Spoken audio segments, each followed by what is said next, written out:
Hello, everyone. Good morning and good evening. Thank you for joining us for Rare Disease Day at IndoUSrare. We hope you all have been having an incredible Rare Disease Week, culminating in the Rare Disease Day tomorrow. We are thrilled and excited to have you join us today. We hope you will find the session insightful and informative. Here is a look at today's agenda. Our main event is a panel discussion with two experts, Dr. Kathleen Bogart and Ms. Smitha Sadasivan. Before we begin, I would like to provide you a brief overview of IndoUSrare, our vision, and our programs for those joining us for the first time. We are the Indo-US Organization for Rare Diseases, IndoUSrare for short. We were founded to address a key issue hindering the advancement of therapies for rare diseases. We are a non-profit 501c3 charity organization based out of Virginia, USA, and we work to combat rare diseases by fostering cross-border collaborations for research, data sharing, and clinical trials. The key problem that we are trying to address is the severe lack of diversity in clinical trials globally. What you are seeing on screen is the global distribution of rare disease clinical trials in clinicaltrials.gov, which is the world's largest clinical trial registry. As you can see, most of the trials are conducted in the United States and EU, as seen in red and orange, and the other countries fare far, far behind. India, for example, which contributes 25% of the world's population, has only one clinical trial in the area. And this is true for all trials, specifically for rare diseases. IndoUSrare aims to tackle this problem through our mission of building collaborative bridges between the Eastern and Western hemispheres to increase diversity and inclusion at a global level. Our key programs through which we are trying to achieve this are our Patient Alliance membership program, which is a coalition of diverse patient foundations, our tech-enabled Patient Concierge, which is a scalable platform for information assistance to patients reaching out to us from across the globe, our Corporate Alliance membership program, our research programs, which includes our Research Core and various grant-funded research projects, our programs for education, outreach, and awareness, and advocacy at national and international levels. As you can see, most of our activities are focused on cross-border collaborations, which we believe is crucial to bridge this divide between the East and the West in terms of availability and access to critical life-saving therapies for rare diseases. I'd like to take a moment here to give you a brief overview of our impact so far. We recently celebrated our 4th anniversary in November 2023, and we are thrilled that we currently have 50 Patient Alliance members, 6 Corporate Alliance members who collectively represent and serve over 500 rare diseases and 20,000 patients from across the globe. Through our Patient Concierge, we have been able to support and help over 100 patients who have reached out to us from various countries.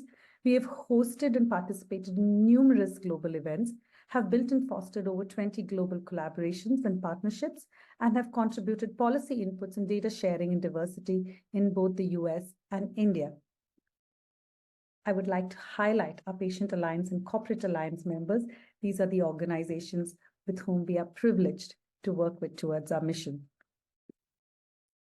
A brief glimpse of our diverse team, passionate and dedicated individuals who are using their wealth of experience to help the cause of rare diseases. Our board of directors, our advisory board, our management team, staff, consultants, and all our volunteers and supporters who work tirelessly for the IndoUSrare mission.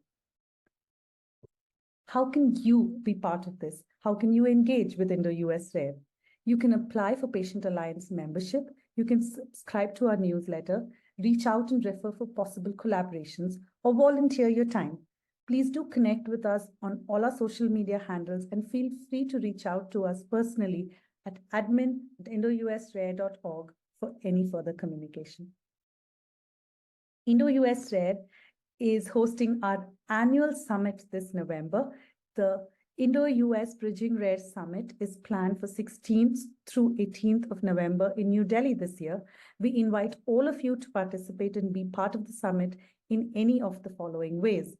You can attend. You can submit a speaker abstract to be considered for a speaking slot. There are numerous sponsorship and exhibit opportunities. You can advertise in our souvenir or also be part of our gala event for the Abbey Mayor's Khushi Bridging Rare Award by reserving a table at the gala ceremony. Before we get to our event for today, I'd like to say that our quiz for rare winner will be announced over social media tomorrow on Rare Disease Day. A special thanks to Dr. Kruti Vashni and Rohan Honganur, who have been working towards this and are instrumental towards the success of this rare disease awareness campaign that has been running through February of 2024. So we now move on to our main event. Please note a few housekeeping points. Please keep your video off and microphone muted. And if you have any questions, please put them in the chat box and we will read them out to the panelists as time permits. This video will be posted online in case you are facing difficulties, and we encourage you to share and spread the word. I now invite Dr. Reena Kartha, who will be moderating the sessions. Dr. Reena Kartha is our Director of Research Programs at IndoUSrare. She's also an Associate Professor at the University of Minnesota and the Associate Director of Translational Pharmacology in the Center for Orphan Drug Research at the university. Her research focuses on inherited metabolic disorders, and she has been recognized by the NIH, NORD, and others for her role as an excellent educator through her pioneering undergraduate course, which focuses on bringing awareness to rare diseases among young students at the undergraduate level. Dr. Kartha, over to you. Hello, everyone. Thank you for joining us today. It's a great pleasure to be here today as the moderator for our Rare Disease Day program. I'm truly honored to have the opportunity to introduce our distinguished speakers for our event. So may I have the next slide, please? So I would like to introduce the next slide, please. Yep. I would like to introduce Dr. Kathleen Bogart, who is our first speaker. She is an associate professor of psychology and the director of the Disability and Social Interaction Lab at the Oregon State University in the United States. She is a social and health psychologist specializing in disability, ableism, and rare disorders such as facial paralysis. She has received the first annual Social Personality and Health Network Diversity in Research Award and is a co-founder of the Disability Advocacy and Research Network for psychologists who have and are specialized in disability. She is also the faculty advisor for the university's Disabled Students Union.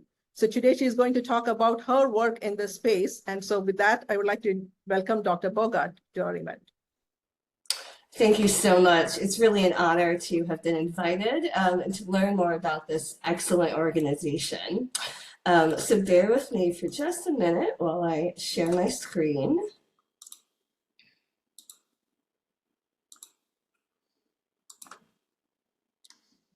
Okay, so hopefully you're able to see that. Can I get a quick confirmation that my screen is showing? Yeah, it's showing good. Thank you. Okay, excellent. Thank you. Is it showing presenter view or the correct view? It's a correct view. Okay, excellent. So it is such a pleasure to be here, and I want to start my my brief introduction by telling you what brought me to the rare disease space. So I have been interested in rare diseases, disability, and psychology really ever since I was born, because I was born with a rare disorder called Mobius syndrome, and that condition means that I have underdeveloped 6th and 7th cranial nerves, which translates to meaning that I have facial paralysis and limited eye movement. And so growing up with, an unusual appearance, an unusual way of communication, it made me very interested in psychology and communication, and it really drove me to study these areas in my undergrad and graduate research. And along the way, I also discovered that there was very little research on people like me, people with any sort of rare disease as well. And so I saw that there was this really important gap that needed to be filled in terms of psychological research and mental health, because there are many people who may be struggling with a lack of community, struggling with stigma, but also there are a number of strengths in our communities that we can capitalize on. So I'm going to turn now to some of the work that I do. So just as a quick overview, what is disability? So disability, well, we're here to talk about rare diseases, which is a subset of disability. Disability broadly is quite common. So the UN defines disability as physical or mental impairments that interact with social barriers. And indeed, 16% of the world's population experiences significant disability. So that translates to about 1.3 billion people. And we know that 80% of disabled people live in developing countries. So these are really important areas that we need to start understanding better and start supporting more.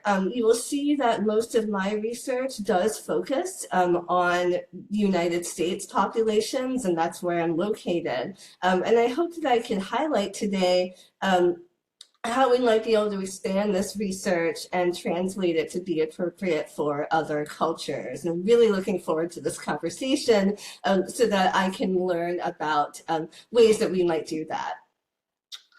We also know that disability intersects with all other identities, right? Gender, race, ethnicity.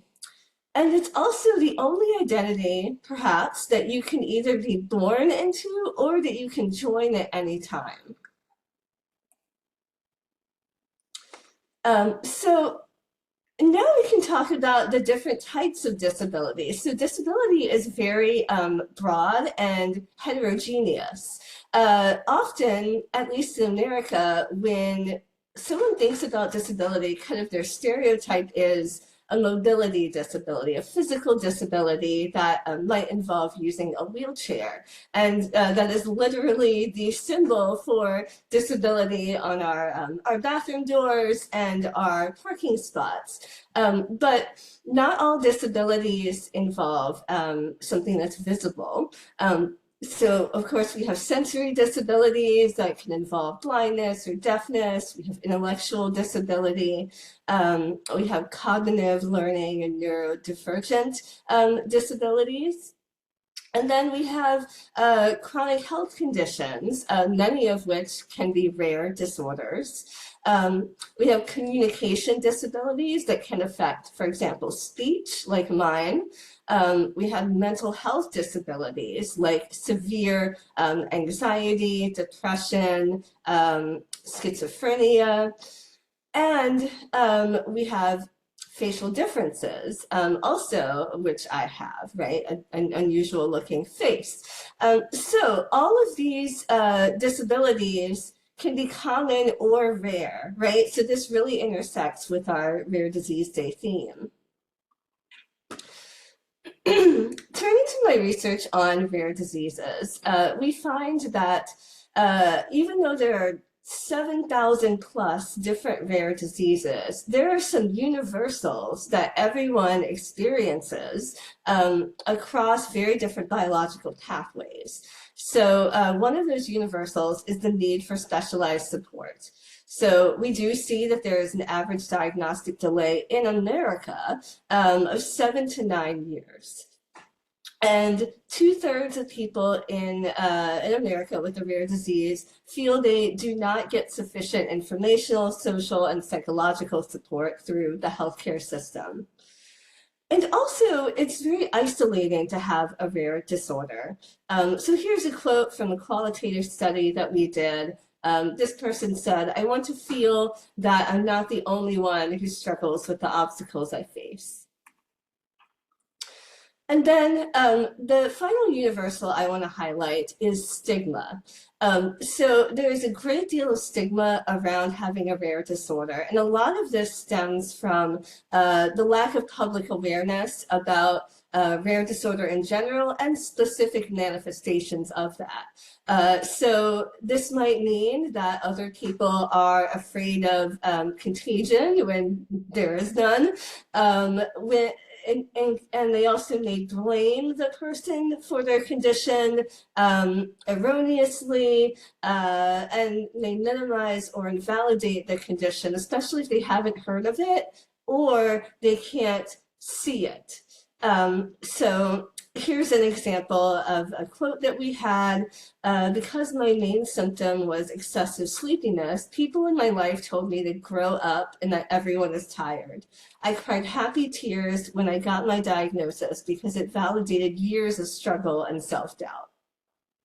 And so this means that people with rare diseases have this high burden of explaining their condition to others, to be understood, to break stigma, and also to get the access and accommodations that they deserve.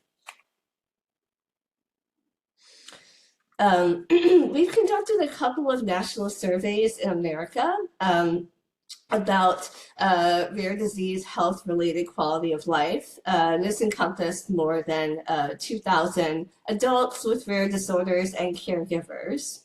And we have found that people with rare disorders have lower health-related quality of life and greater stigma compared to the general US population, and compared to people with common chronic conditions. So this really does suggest that there is something uniquely challenging about being rare.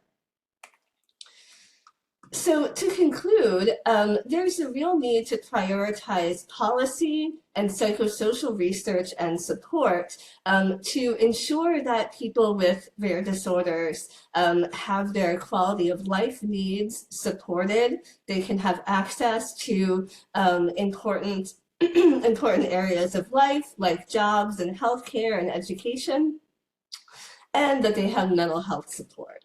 And doing these things can be more immediate, efficient, and cost-effective than the individual process of trying to find rare disease treatments and cures for each individual biological condition. This is also certainly very important, but my argument here is that we can improve everyone's quality of life at once by prioritizing these things alongside biological research.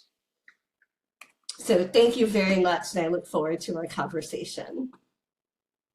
Thank you, Dr. Bogart, for an excellent brief, but a good overview of your work and the need in this area.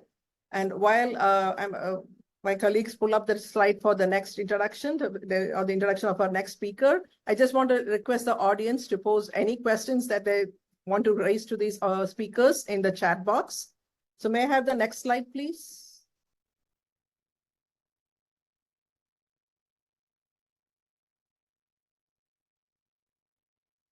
Lara, can you share the next slide?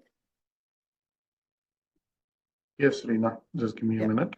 Yeah, thank you. So I think the conversation, what we want to, after the second speaker gives her story, shares her story, we would like to engage in a conversation where I want each of the speakers to raise questions to each other, as well as I will moderate the discussion, but I would also want the audience to contribute to the discussion by adding your questions in the chat box. So without much ado, I would like to introduce Ms. Smitha Sadasivan, who is a cross-disability inclusion and accessibility practitioner and a consultant who lives with a condition called multiple sclerosis. She is from the southern state in India, called, in Tamil Nadu, which is a southern city called Chennai. She is a member of the State Advisory Board for the Office of the State Commissioner for Persons with Disabilities, Tamil Nadu, and Senior Advisor in the state of Tamil Nadu. And she's also the Senior Advisor for Inclusive Health Policy Disability for the Disability Rights India Foundation. She has also served as an accessibility consultant with the Election Commission of India from 2017 to 2022.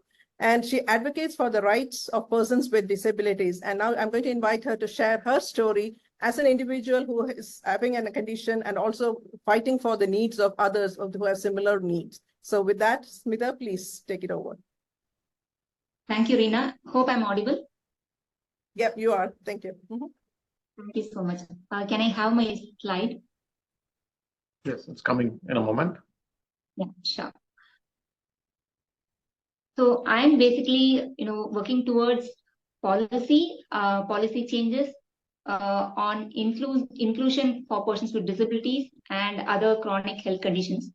I have worked with on the new disability rights law, like the Rights of Persons with Disabilities Act 2016, and have worked a lot in including multiple sclerosis and chronic neurological conditions as part of the new law, the disability law. And I've also worked on different, policy formations, and specifically, I worked with the Election Commission of India in coming up with circulars and guidelines on accessible polling stations and the entire electoral process to be accessible for persons with disabilities and elders and rare diseases.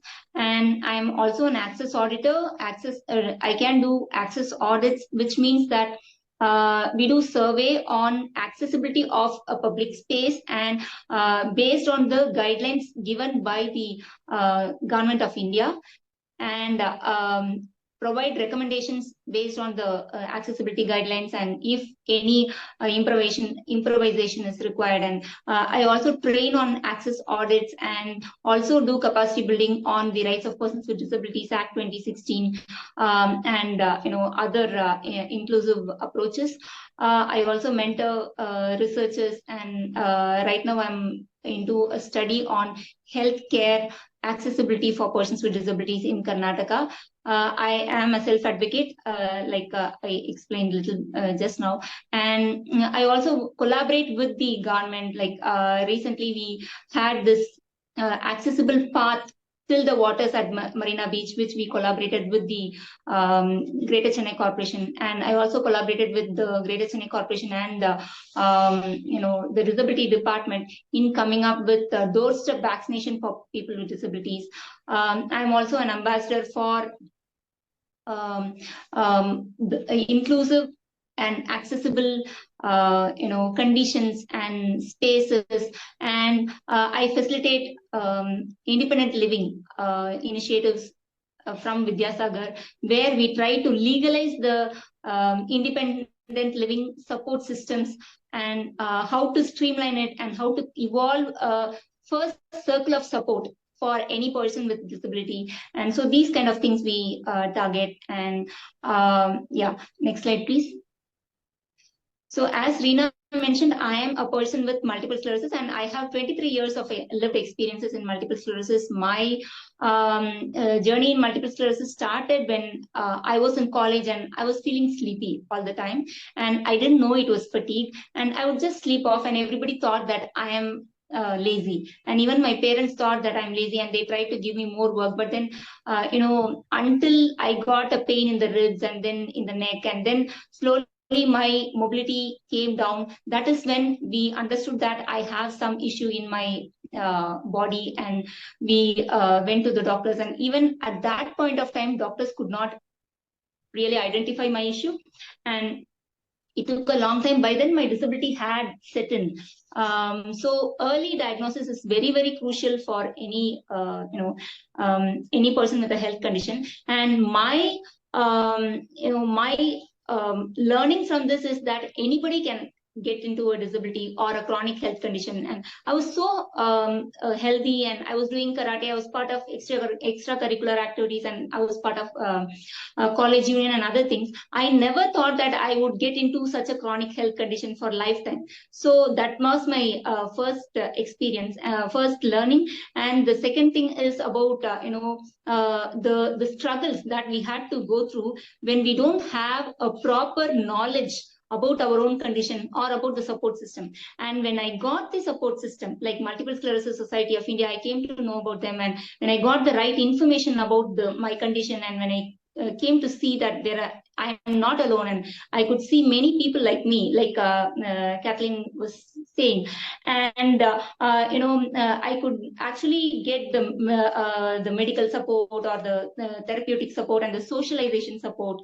So that made my life better, and reasonable accommodations has completely changed my life. When I was in college and I could not write my examinations, I could not even sit and read my lessons. My mom sat next to me when I was lying on the bed, and she would just read my lessons out, and my teachers would give me my attendance, and they also arranged a scribe for me to write my examinations. I went to the examination hall, and an empty hall was given for me so that I can lay down on the bench, and my scribe sat next to me and she wrote whatever I dictated. So that is how I gave my examinations. And when I came to Vidyasagar, where I got employed, then the director asked me like what I need so that I can work comfortably. And I told her that I won't even be able to sit. Then she said, I will give you a bed like you have it at home. And she also gave me alternative days work arrangement, so that alternative days I can just sleep off at home and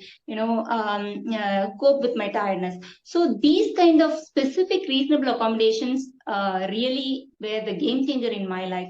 And the learning for the next part of my life is we need to know our support systems, and if we could tap the support systems and if we could really access our support systems, then that is the turning point for life. Next slide, please.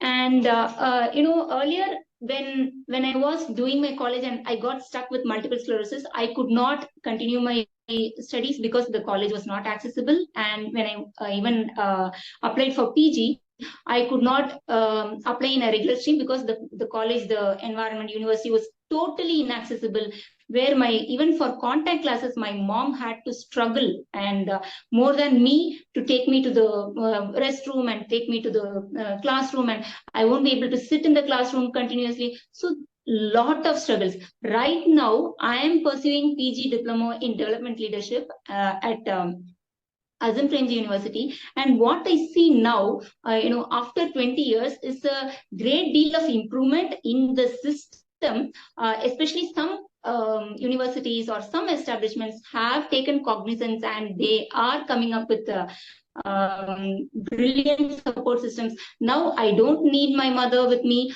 I can, it is a hybrid kind of environment where there are in-person classes, where there is a total support system for everything that I am on my own in the entire campus, and I am given a power wheelchair, a mobility aid, where I can just roam around anywhere. So, and there is support for taking my lessons. So these kind of holistic support is what is crucial, and lack of that is what has put people with disabilities down or people with chronic health conditions down. And there was an assumption of capacity,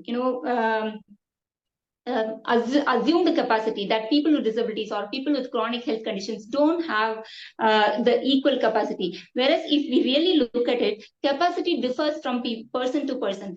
A two healthy individual won't be the same. One person may be able to trek a mountain, whereas the other person may not be. So capacity differs. Whereas what is the game changer is accessibility. And when we ensure accessibility, then there won't be barriers. And when there is accessibility, the personal problem is not there. So the disability has been looked at, or the chronic health condition has been looked at as a personal problem, whereas the barriers are at the society. And that is when the paradigm shift happened, when we moved from the charity model to the social model. Then it was pointed out that there are these barriers, like Kathleen was also mentioning. If the barriers are removed, then people with disabilities or chronic health conditions also have the same ground, level playing ground.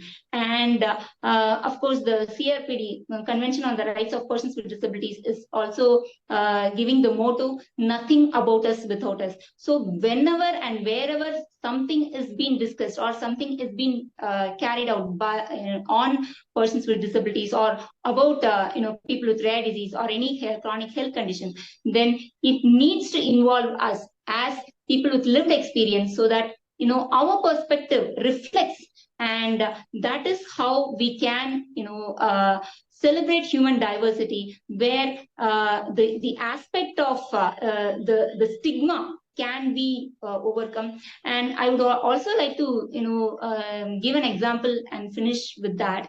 How much stigma can put a person down. Like there are examples of people with multiple sclerosis who have missed balance, and they also have slurred speech, and when they walk and on the road somebody fell down and people started beating him because he was not walking properly, and which actually got an assumption that he's drunk, and he's also not able to talk properly because of the slurred speech.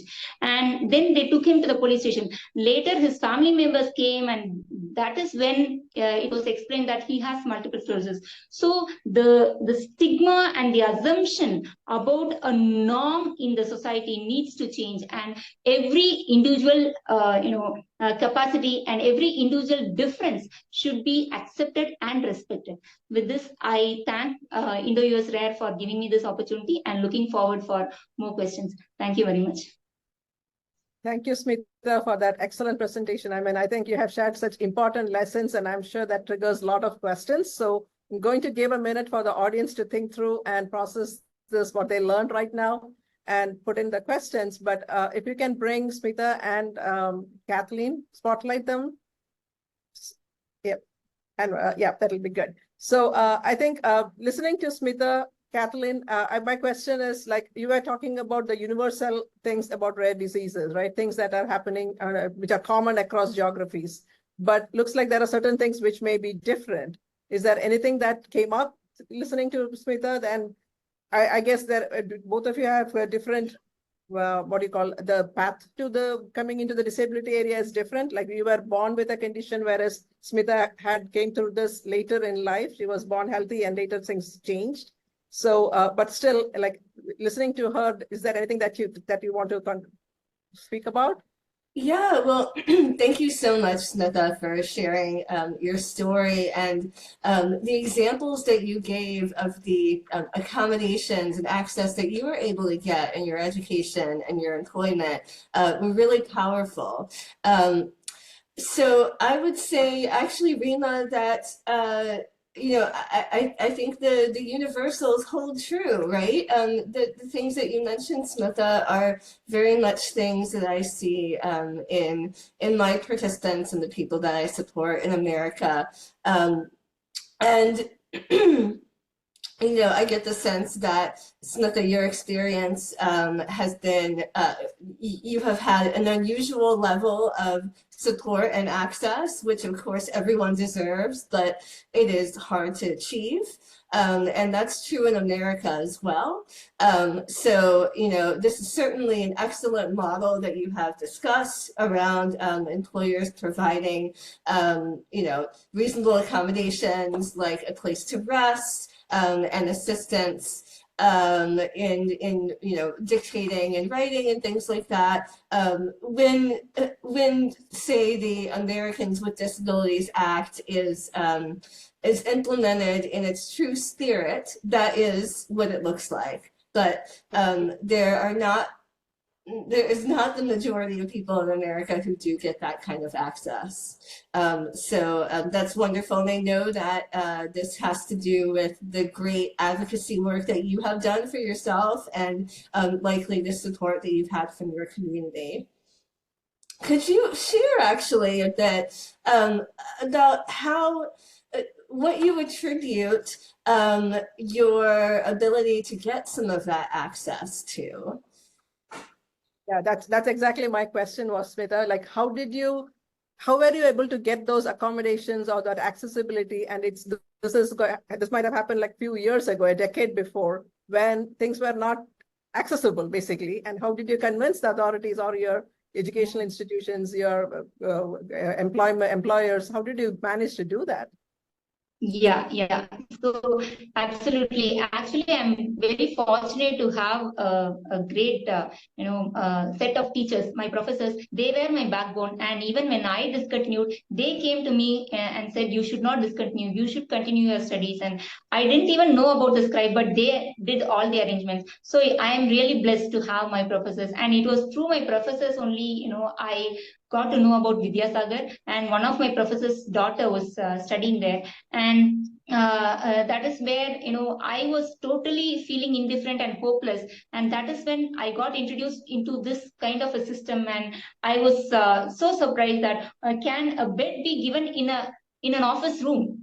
Even at that point of time, nobody was talking about reasonable accommodation. UNCRPT has never come up. So at that point of time, the kind of sensitivity that the civil society organizations have, the rich knowledge, expertise, and the compassion, that makes all the difference. And we have many rare disease organizations who support children with rare disease, who can go with oxygen cylinders, oxygen support to school, or have multiple reasonable accommodations for education, and all those things. So there needs to be civil society engagement, and when the government collaborates with civil society, a lot can be done. And the stigma needs to be cut off, because many of us have invisible disabilities, where, especially with rare disease and chronic health conditions.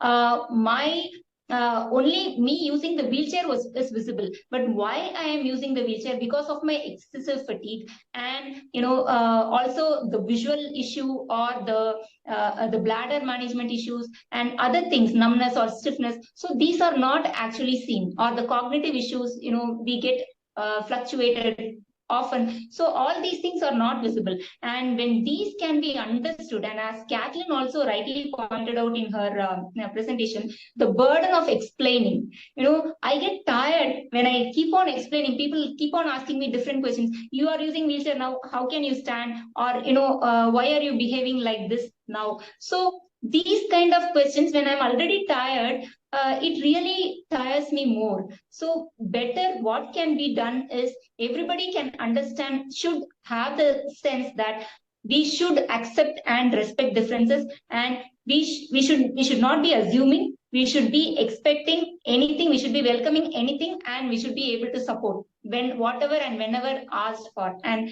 should not assume. Even recently, like I had a very traumatizing incident, where last Saturday, when I have extensively worked with the Election Commission of India, and when me and my colleague had gone to meet the Election Commission, and the police saw us, and they thought that there is another group of persons with disabilities who are protesting, so they assumed that we are also protesters, and they literally manhandled us and took us to the police station, whereas we have been giving all the information about us, but they are not really ready to listen to us.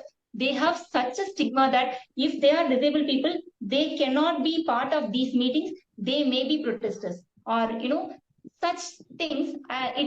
This stigma is inbuilt within the system also. So it has to be uprooted from the bottom of the system, and that is when we can have a level playing field. Otherwise, whatever I tell them, that I had been the consultant for Election Commission, and I have taken session for the district collectors last year when the Election Commission was here.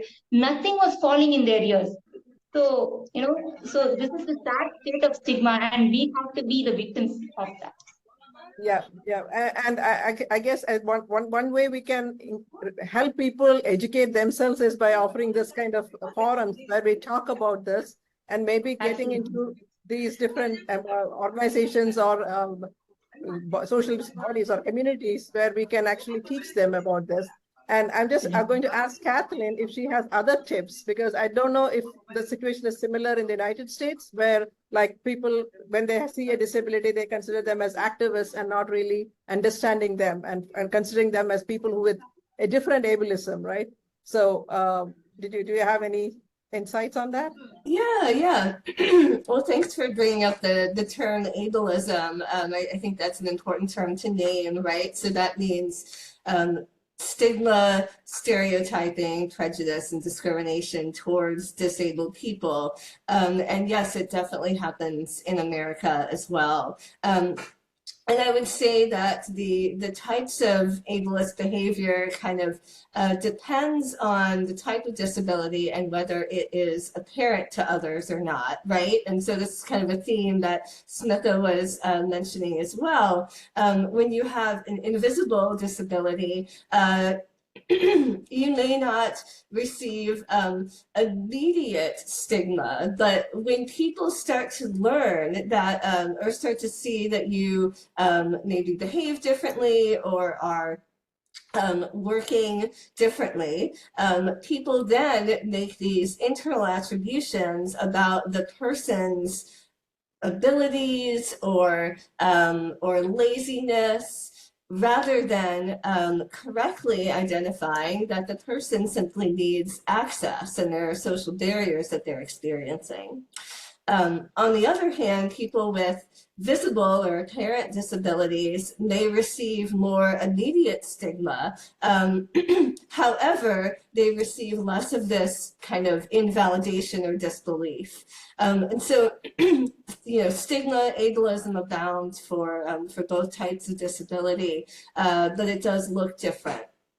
And I would say that, in America, in the spaces that I work in, right, I'm a university professor, so I support a lot of students, and we do know that the majority of disabilities are invisible, and I have a number of students who do have disabilities that are invisible. And, the Americans with Disabilities Act states that our university should provide those reasonable accommodations like flexibility in working, maybe extra time if that is relevant to the disability and things like that. And various universities, I think, kind of do better and worse jobs of navigating that. But I also want to point out that it really still ends up relying or placing the burden on the individual to get a diagnosis and then to advocate for themselves. And it can be very time-consuming and expensive to get a proper diagnosis. As I said, if you have a rare disorder, it could take 7 to 9 years. And it can involve lots of travel and lots of, trying different providers. So it may be that someone tries for years to get a diagnosis, and without a diagnosis in our system, then it's almost impossible to get accommodations, which I perceive to be a real limitation. Yep. Yeah, and there's a question from Dr. Kriti Washni in the chat. I'll just read it out. I would like to know your take on disability of children with rare disorders. How often do you come across that?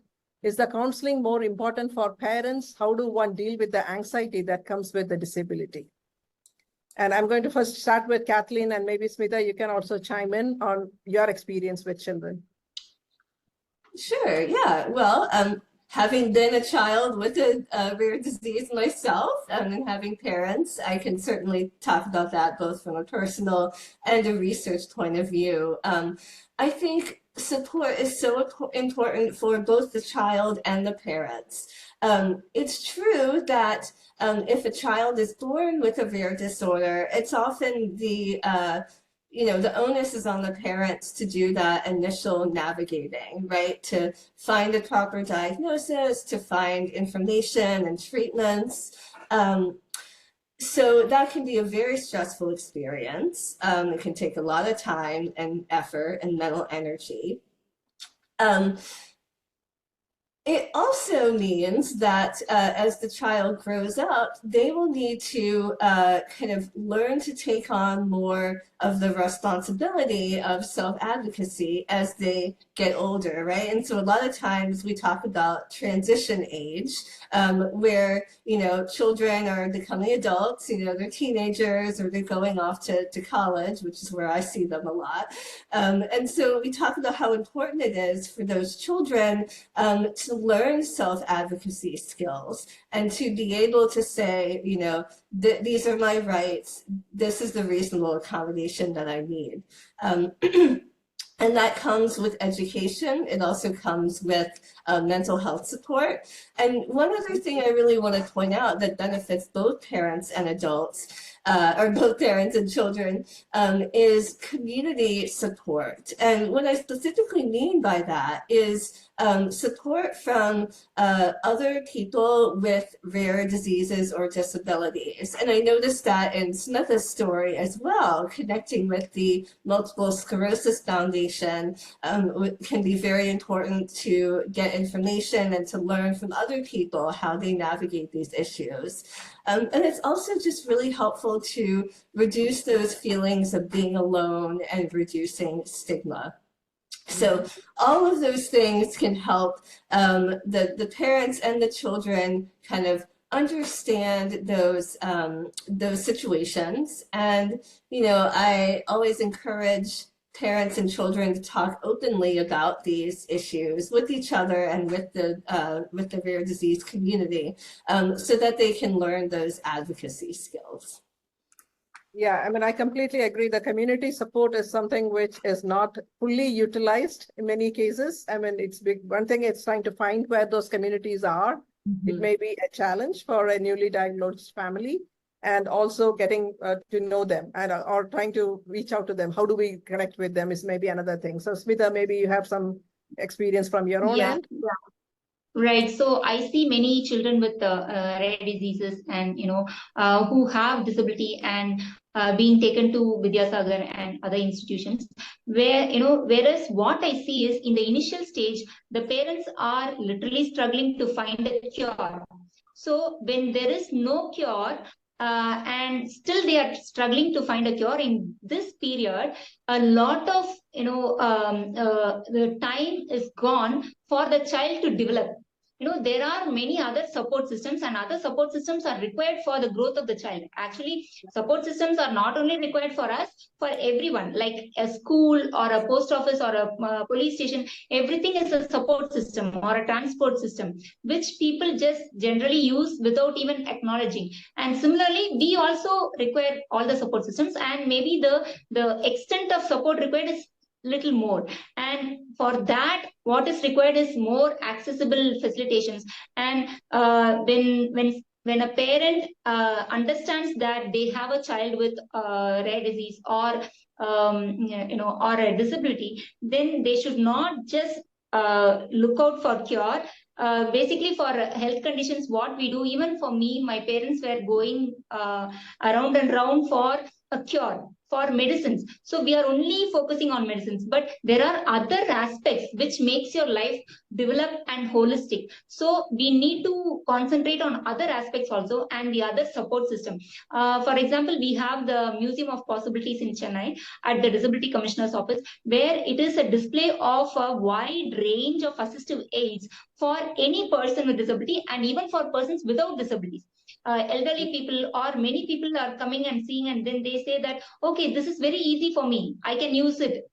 So it is not only for people with disabilities, so accessibility is also not only for people with disabilities, for everyone. So if we can figure out what are the sources like this available, and also what are the other support mechanisms apart from medicine, which we need to, support our child with, then the child growth will be really, it will really show milestones, rather than being, being lone in the house, and also parents stressing themselves. So parents also need counseling, as the person was asking, and the child also needs the development aspects, environment, plus the milestones. If the child has a certain kind of disability or a certain kind of issues due to rare disease, what are the next step of milestones and how that can be achieved? So these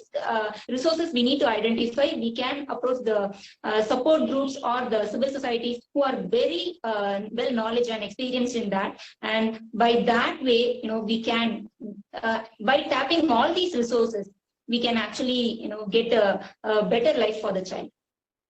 Yeah, I mean, I would like to just mention to our audience that after following this webinar, we actually will be collecting certain resources from both you and Smitha and Kathleen across the geographies, which we'll try to post on our website and share it with our community, because I mean, I didn't know about the service that you just told with the disability service, about what you just mentioned, and I'm not familiar with Vidyasagar. So things like that, I'm sure not many people would know who are just may not have heard about these. So I think we should gather these resources and share it with all interested parties. So there's one question from Harsha. He's asking, can you name one huge positive change you have observed in your lifetime in the society or ecosystem or policy that is making a big difference to you and others with different abilities? I guess the question is for both of you. So I'll start with you, Smitha. Okay, so yeah, like, as I said before, I worked with the Chennai Corporation, the Disability Rights Alliance team, and it was a 6 years work, and we had a lot of research around the environment and everything. We took all the different stakeholders on board, and we came up with the pathway to the waters on Marina Beach, which is easily accessed by elderly people more, than people with disabilities, and all, even children or pregnant women, everybody are using it very easily, and it is they feel so happy, because any public space needs to be accessible, and a beach, why not a beach be accessible for us? And similarly, we have made sensory parks where it is not only accessible, but also children with different kinds of conditions like autism or ADHD or any other condition.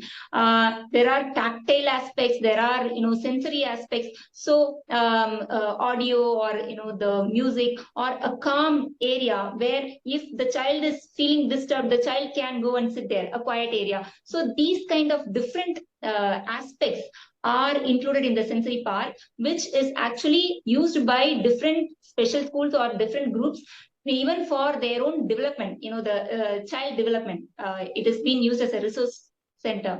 And similarly, the doorstep vaccination for it was very, very helpful for all people with disabilities, and including their caregivers, the elderly people, and people with rare diseases, because it's very difficult for us to go out, and where if we are going out, then we tend to touch, because we need support and we have to touch, and it is a pandemic time, and it is actually risky to touch the surfaces. So due to all these reasons, and the caregivers were also finding it difficult to carry or take their people, their members with disabilities out to the vaccination centers. So this was a great change we started in Chennai, and it also was exercised around in other districts of Tamil Nadu.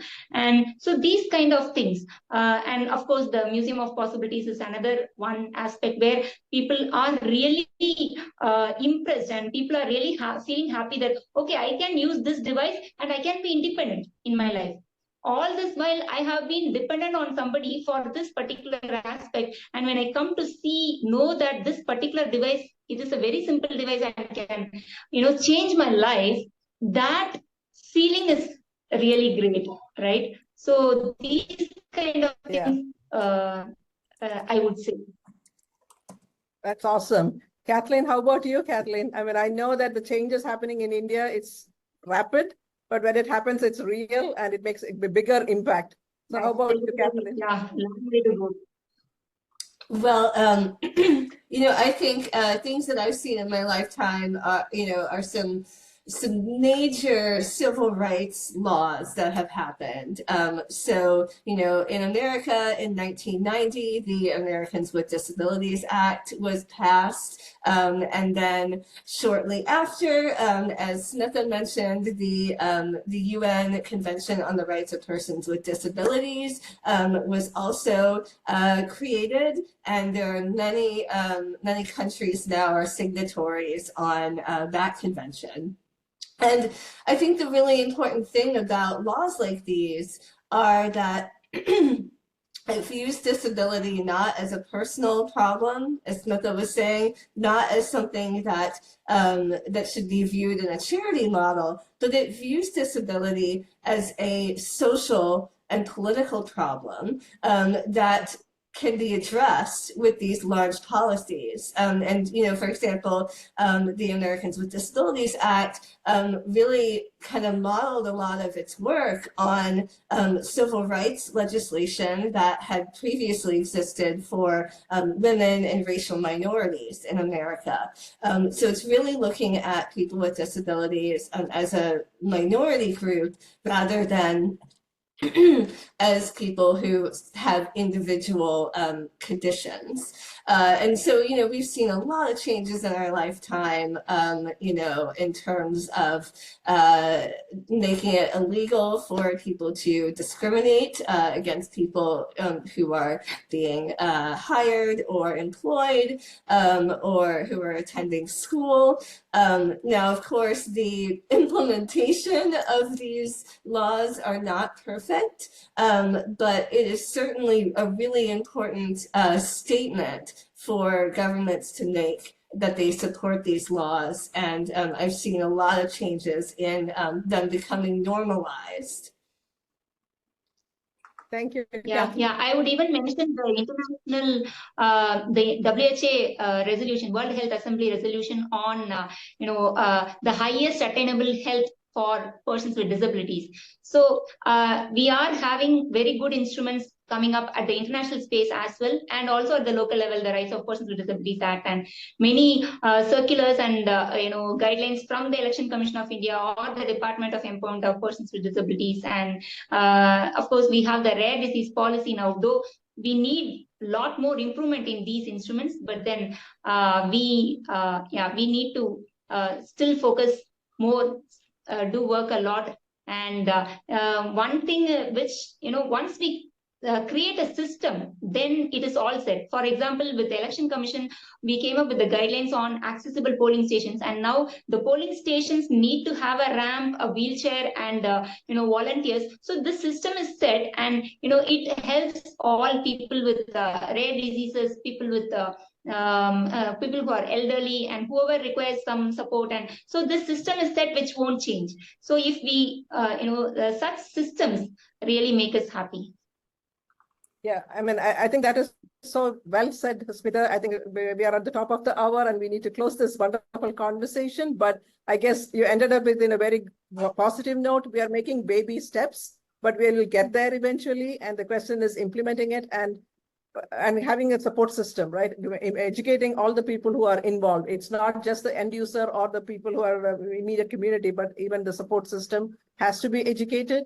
And again, thank you so much, both Kathleen and Smitha, for sharing your stories, your part in this big game. And I'm sure there are a lot of lessons that everybody in the audience have learned. Please look through the chat. There are a few questions that have not been answered and a lot of positive comments for both of you. Again, thank you all for joining us for this event, and we look forward to you participating in our future events. Thank you all. Have a good day. Have a good night, depending on where you are. Thank you so much. Good night. Bye-bye.